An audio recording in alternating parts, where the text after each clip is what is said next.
Hello friends, मेरा नाम आरिफ इकबाल है और आज 19 अगस्त है। आज के दिन मैं आपको ये बताऊंगा कि मैं अपनी डे टू डे लाइफ में एआई को कैसे यूज़ कर रहा हूँ। एआई को चैट जीपीटी को लॉन्च हुए 4 साल से ज़्यादा हो चुके हैं और आज हम 19 अगस्त 2026 में हैं। और आज के दिन चैट जीपीटी के अलावा भी हमारे पास मार्केट में बहुत से ऐसे ऐसे एआई टूल आ चुके हैं जो कि जिनके बिना हम अपनी लाइफ एक्सपेक्ट भी नहीं कर सकते। काफ़ी लोग एआई को यूज़ करते हैं, काफ़ी लोग नहीं करते हैं। मैं जो जो एआई टूल्स को यूज़ करता हूँ उसके बारे में अपने आपको आपको रियल एक्सपीरियंस बताऊंगा। तो यहाँ पे मैंने कुछ टॉपिक लिख रखे हैं कि किस जो भी टॉपिक मेरे दिमाग में आए थे मैंने वो टॉपिक लिख रखे हैं और उन टॉपिक से रिलेटेड मैं कौन से एआई टूल्स को यूज़ कर सकता हूँ ये मैं आपको बताता हूँ। तो सबसे पहले normal chat chat in the sense जैसे कि पहले आपको कोई क्वेश्चन आता था है ना कि इसके बारे में बताओ, दिल्ली का इंडिया का कैपिटल क्या है। तो नॉर्मली हम गूगल सर्च करते थे। तो आजकल गूगल सर्च ना करके मैं नॉर्मली अगर कोई मेरा एक नॉर्मल जेनरिक क्वेश्चन होता है तो वो मैं चैट जीपीटी से पूछता हूँ। क्यों? क्योंकि इसके फ्री वर्जन में ही मुझे एक अच्छी खासी लिमिट मिल जाती है, क्रेडिट मिल जाता है, जिससे चैट जीपीटी जो है एक ह्यूमन अंडरस्टैंडेबल फॉर्मेट में काफ़ी अच्छी तरीके से आंसर करता है। ठीक है। सेकंड है सर्च एंड रिसर्च। तो नॉर्मली जैसे कि मैं तो नॉर्मली गूगल अभी भी यूज़ करता हूँ। जैसे मुझे कोई टॉपिक सर्च करना है तो गूगल एआई सर्च का वहाँ पे ऑप्शन आ जाता है। तो उसमें मैं रिपीटेडली मल्टीपल क्वेश्चन भी कर सकता हूँ। तो वो मुझे सर्च प्लस एआई कैपेबिलिटीज़ दोनों प्रोवाइड करा देता है गूगल में, जो कि बाय डिफ़ॉल्ट सभी एंड्रॉयड मोबाइल में अवेलेबल है। आईओएस का मुझे पता नहीं। तो उसमें और सिंपल अगर रिसर्च की होती है तो मैं गूगल जेमिनी में डीप रिसर्च नाम का एक फंक्शन है, जो कि अगर आपका फ्री वर्जन है तो भी आप उसमें एक डीप रिसर्च कर सकते हो। बस उसके लिए आपको एक बढ़िया सा प्रॉम्प्ट लिख के देना पड़ेगा। या छोटा बहुत भी अगर आप उसमें अपने रिक्वायरमेंट एक्सप्लेन कर देते हो, वो काफ़ी अच्छी तरीके से जो है आपको एक डीप रिसर्च करके आपको डॉक्यूमेंट दे देगा। ठीक है। फिर आता है कोडिंग। तो कोडिंग के लिए नॉर्मली वैसे तो मैं जीपीटी यूज़ करता हूँ, लेकिन मैं जेमिनी प्रो भी यूज़ करने लगा हूँ। क्योंकि पिछले कुछ दिनों से मुझे जेमिनी मतलब जियो का ऑफर है, जैसे कि आपको 18 मंथ के लिए आपको जेमिनी का प्रो सब्सक्रिप्शन फ्री मिलता है। मैंने खुद यूज़ किया है तो जेमिनी का प्रो सब्सक्रिप्शन जो कि कोडिंग में मुझे काफ़ी हेल्प करता है। डीबिंग बगिंग के लिए मेरा एक सिंपल सा अभी जो कंसेप्ट रहता है, जैसे मुझे कोई भी एरर आता है, जैसे ऐप लॉन्च करने में या कोई भी एक्सवाइजेड एरर आता है, तो मैं तो या तो उसके एरर कोड होता है या तो उसके थ्रू मैं जेमिनी से मैं आंसर पूछ लेता हूँ। या फिर कभी-कभार हम डिबग कर नहीं पाते तो मैं नॉर्मली स्क्रीनशॉट लेता हूँ, देन मैं जेमिनी में पेस्ट कर देता हूँ, देन जेमिनी मुझे हेल्प कर देता है। लर्निंग के लिए जो कि फेमस है यूट्यूब एंड ईरॉन। ईरॉन एक काफ़ी अच्छी मतलब ई लर्निंग प्लेटफॉर्म है ना, जो कि सिर्फ एक सब्सक्रिप्शन में ही आपको मल्टीपल या फिर an number of courses provide कराते हैं विद द मतलब क्वालिटी काफ़ी ज़्यादा बढ़िया होती है, क्योंकि उसमें रियल वर्ल्ड आपको प्रोजेक्ट कराए जाते हैं और इंडस्ट्री में उन्हीं की डिमांड है जिनको रियल वर्ल्ड का प्रोजेक्ट का नॉलेज है। ठीक है। राइटिंग के लिए सिंपल मैं जेमिनी प्रो यूज़ करता हूँ।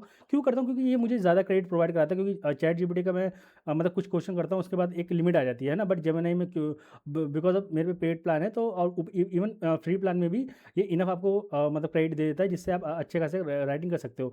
डॉक्यूमेंटेशन में भी अगर जैसे मैंने कोई रिसर्च की, मुझे उसका कोई डॉक्यूमेंट बनाना है, वर्ड डॉक्यूमेंट में, पीडीएफ डॉक्यूमेंट में, है ना, तो जेमिनी बेस्ट है ना।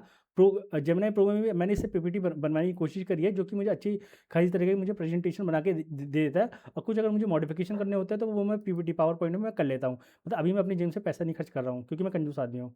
ठीक है। फिर आता है इमेज और डिज़ाइन का। तो इमेज इमेज के लिए भाई जेमिनी बेस्ट है, क्योंकि जेमिनी फ्री वर्जन में भी आपको एक अच्छी खासी इमेज का क्रेडिट देता है। आप दिन में आई डोंट नो व्हाई, लेकिन मुझे ये नहीं पता एग्जैक्ट नंबर क्या है, लेकिन काफ़ी अच्छे जेमिनी के में इमेज बनाने के ऑप्शंस रहते हैं। नैनो बनाना बहुत ज़्यादा बढ़िया है। ठीक है। तो मैं जेमिनी यूज़ करता हूँ। ठीक है। बाकी जेमिनी एक्चुअली मैं शॉर्ट्स वीडियो भी बनाता हूँ। ठीक है। सिंप्लीफाई विद आरिफ की जो आप चैनल देख रहे हैं, इसमें आप देखो जितनी मैंने शॉर्ट्स वीडियोज़ बनाई हैं वो ज़्यादातर मैंने जेमिनी की हेल्प से बनाए हैं। मैं प्रॉम्प्ट भी जेमिनी से लिखवाता हूँ। अब मैं वीडियो भी जेमिनी से ही बनवाता हूँ। ठीक है। Productivity like email writing and other thing के लिए मैं नॉर्मली चैट जीपीटी यूज़ करता हूँ, क्योंकि वो थोड़ा इजी टू अंडरस्टैंडेबल फॉर्मूला है। ये एक मतलब जितना हमें चाहिए वो उतना लिख के दे देता है, तो हमें ज़्यादा एडिट करने की ज़रूरत नहीं पड़ती। नोट्स के लिए गूगल सर्च होता है, या फिर नॉर्मल मेरा नोटबुक होता है जो मैं अपने साथ कैरी करके रखता हूँ। तो मैं नोटबुक में ज़्यादा लिखना प्रेफर करता हूँ। कम्युनिकेशंस में मैं एआई से चैट कर लेता हूँ, या फिर जो मेरे फ्रेंड्स के फ्रेंड्स होते हैं, जैसे कि सपोज़ है आप कोई पार्टी में गए, या फिर आपका कोई दोस्त के साथ कोई और दोस्त आया है, या फिर नॉर्मल अगर आप कोई इंटरव्यू देने गए या जो भी है, तो मैं कोशिश करता हूँ ज़्यादा लोगों से बात करने की कोशिश करता हूँ। प्रोजेक्ट मैनेजमेंट में लेकिन मेरा कोई पर्सनल का तो कोई प्रोजेक्ट नहीं है, लेकिन मैं जिस ऑफिस में काम करता हूँ वहाँ पे जीरा यूज़ होता है। ये प्रोजेक्ट मैनेजमेंट टूल है उनके लिए। ठीक है।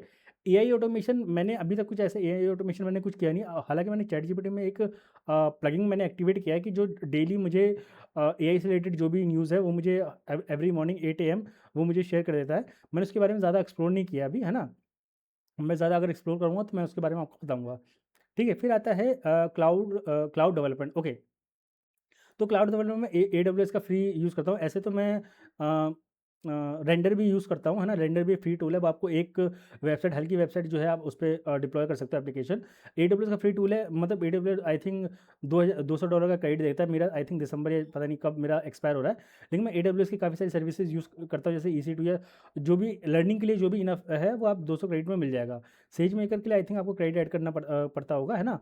बट इन सब के लिए तो फ्री मिल जाता है। और अभी तक के लिए मेरा पर्सनल जो भी मैं टेस्ट वगैरह करता हूँ तो AWS more than enough for me, ठीक है? उसके बाद everyday important tools like okay, everyday important tool भाई चैट जीपीटी, जेमिनी, ठीक है?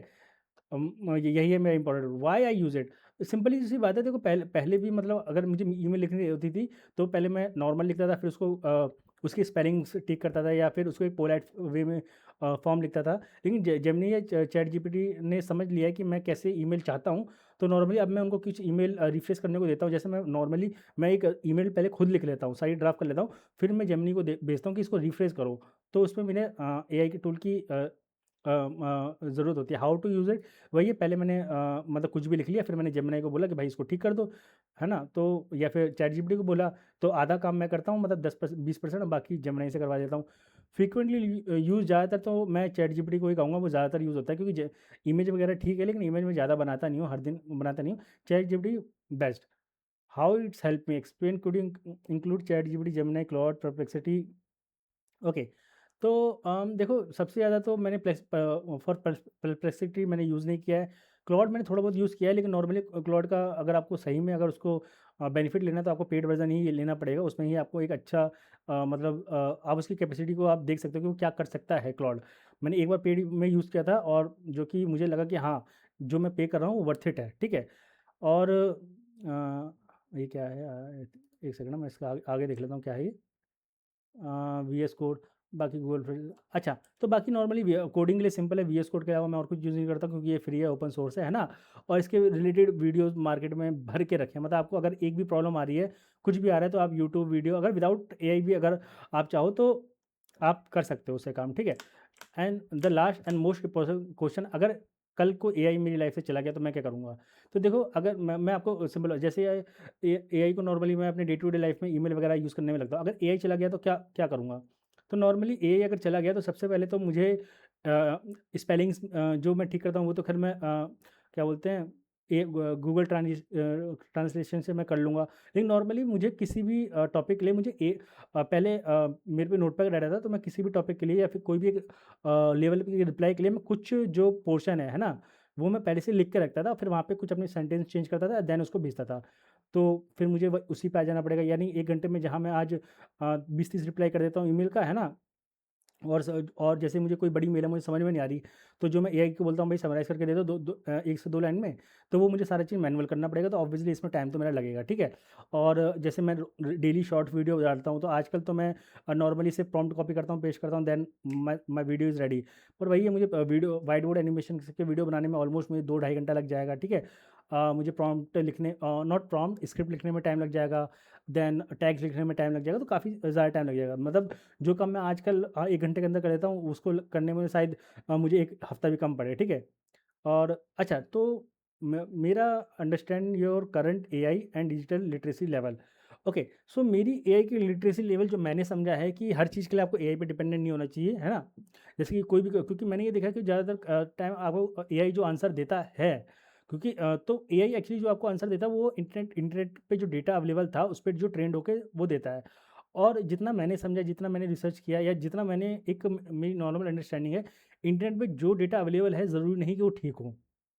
मैं ये नहीं कह रहा कि इंटरनेट का सारा डेटा गलत है, लेकिन हाँ, ज़्यादातर जो चीज़ें हैं, वो वैसे फॉर्मेट में रिप्रेज़ेंट नहीं की जाती जैसे फॉर्मेट में है। जैसे एक एक कंसेप्ट आता है बायस का, है ना? तो वो एक एक्चुअली एक डीपर नॉलेज हो जाएगी, ठीक है?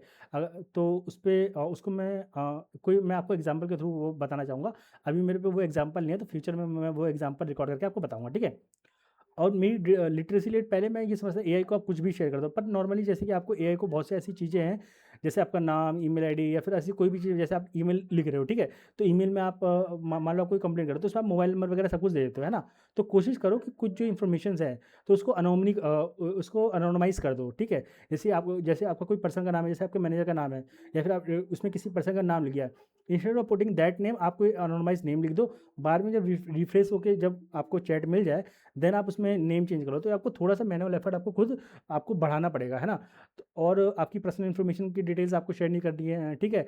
आपकी कोई लैब रिपोर्ट है, टेस्ट रिपोर्ट्स हैं, ठीक है? वो उसको आपको शेयर नहीं करना है, या और भी ऐसी कोई चीज़ है। हालाँकि ये बहुत बढ़िया टूल है, ये आपको समराइज़ करके दे देते हैं, बट आपके पास एक ऑथेंटिक आपको वैलिडेट करने की भी स्किल्स होनी चाहिए। तो मैं ये मानता हूँ कि आपको एआई में आपको पर्सनल चीज़ें नहीं देनी चाहिए।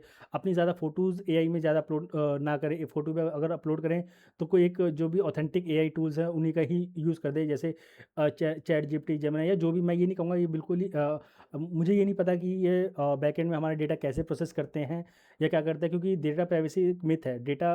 आपका डेटा कभी भी आपका अगर एक बार आपने फ़ोटो खींची तो कहीं डिलीट नहीं होगी, मैं मानता हूँ। लेकिन डिफरेंट डिफरेंट कंपनी या डिफरेंट डिफरेंट लोग उसको डिफरेंट डिफरेंट तरह से यूज़ कर सकते हैं। तो उसके बारे में तो खैर मुझे एक डिटेल स्टडी करके शायद आपको समझाना पड़ेगा। लेकिन मेरा बस यही कहना है कि एआई आप नॉर्मली जो भी एआई यूज़ करते हो, बड़ी केयरफुली यूज़ करो। और अपना डेबिट कार्ड का पिन, आईडी, पासवर्ड या ये सब चीज़ें आप मत डालो। जैसे कि आपको कोई कंप्लेंट करना है, तो आप सीधा डेबिट आईडी का मतलब ईमेल लिख देते हो, उसमें अपने डेबिट कार्ड की डिटेल्स भी डाल देते हो, तो वो आपको नहीं डालना है, ठीक है? आपको इंस्टेड ऑफ दैट, अगर आपको एक उनको मतलब चैटजीपीटी को समझाना ही है, तो आपको रैंडम नंबर डाल दो। जैसे आपका डेबिट कार्ड का नंबर फॉर एग्जांपल 12 डिजिट का है, तो 12 डिजिट आप उसको एग्जांपल में 1 2 3 4 ऐसे करके दे दो, जिससे वो एक कंटेक्स्ट समझ जाएगा कि हाँ, ये डेबिट कार्ड के बारे में बात कर रहा है और ये इस इशू के बारे में बात कर रहा है। लेकिन उस चीज़ को आपको एग्जैक्ट पेश नहीं करना, आपको उसको एनोनिमाइज़ कर देना है, ठीक है? तो आज के इस वीडियो में इतना ही मैं आपको बताना चाहूँगा। Thank you so much.